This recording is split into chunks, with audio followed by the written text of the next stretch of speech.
అఖిల భారతీయ విద్యార్థి పరిషత్ గోల్కొండ జిల్లా కన్వీనర్. తెలంగాణ రాష్ట్రంలో ప్రస్తుతం పరిస్థితి ఎట్లుందంటే విద్యారంగాన్ని పూర్తిగా విస్మరిస్తూ, విద్యా వ్యవస్థని పూర్తిగా నాశనం చేస్తూ, విద్యా వ్యవస్థను కునారిల్లేటట్టు చేద్దామనే ప్రయత్నంలో రేవంత్ రెడ్డి ప్రభుత్వం, కాంగ్రెస్ ప్రభుత్వం ఉన్నట్టు కనబడుతుంది.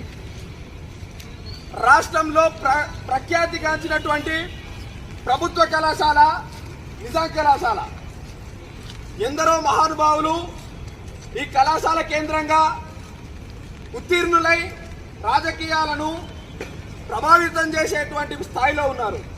అయినప్పటికీ కళాశాలకు రావాల్సినటువంటి మెస్సు బకాయిలు, ఫీజు రియంబర్స్మెంట్లు, స్కాలర్షిప్లు, ఇతరేతర గ్రాంట్లు కానీ 15,50,50,00,000 రూపాయలు ఇంకా పెండింగ్ లో ఉన్నాయి.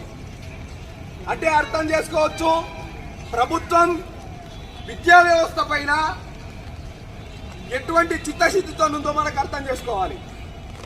తెలంగాణ రాష్ట్రంలో ప్రఖ్యాతిగాంచిన నిజాం కళాశాలలోనే ఇట్లాంటి పరిస్థితి ఉంటే రేపు చిన్న చిన్న కళాశాలలు ఎటువంటి పరిస్థితులకు గురవుతున్నాయో మనం అర్థం చేసుకోవాలి.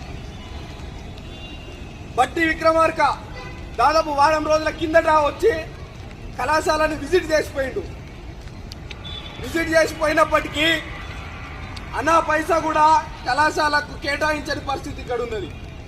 ఆ రోజు అఖిల భారతీయ విద్యార్థి పరిషత్ డిప్యూటీ సీఎం అయినప్పటికీ ఆయన కారు కట్టం పోయి, అయ్యా మా ఆవేదన వినండి, విద్యార్థుల ఆవేదన వినండి, కళాశాలలో తరగతి గదులు లేవు, విద్యార్థులకు మెస్సులు ప్రారంభించాలంటే డబ్బులు లేవు, అధ్యాపకులకు జీతాలు లేవు,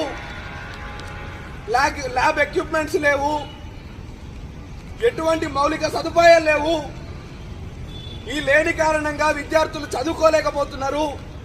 చదువులేని విద్య రాష్ట్రము అట్టడిగిపోతుంది. అందుకని చెప్పి స్కాలర్షిప్ ఫీజు రియంబర్స్మెంట్లను విడుదల చేయాలి అని ఏబీవీపీ డిమాండ్ చేసింది. అయినప్పటికీ ఈ ప్రభుత్వానికి చలనం లేకుండా దున్నపోతు మీద వర్షం పడ్డట్టు వ్యవహరిస్తూ విద్యా వ్యవస్థను పూర్తిగా నాశనం చేసే ప్రయత్నం చేస్తుంది.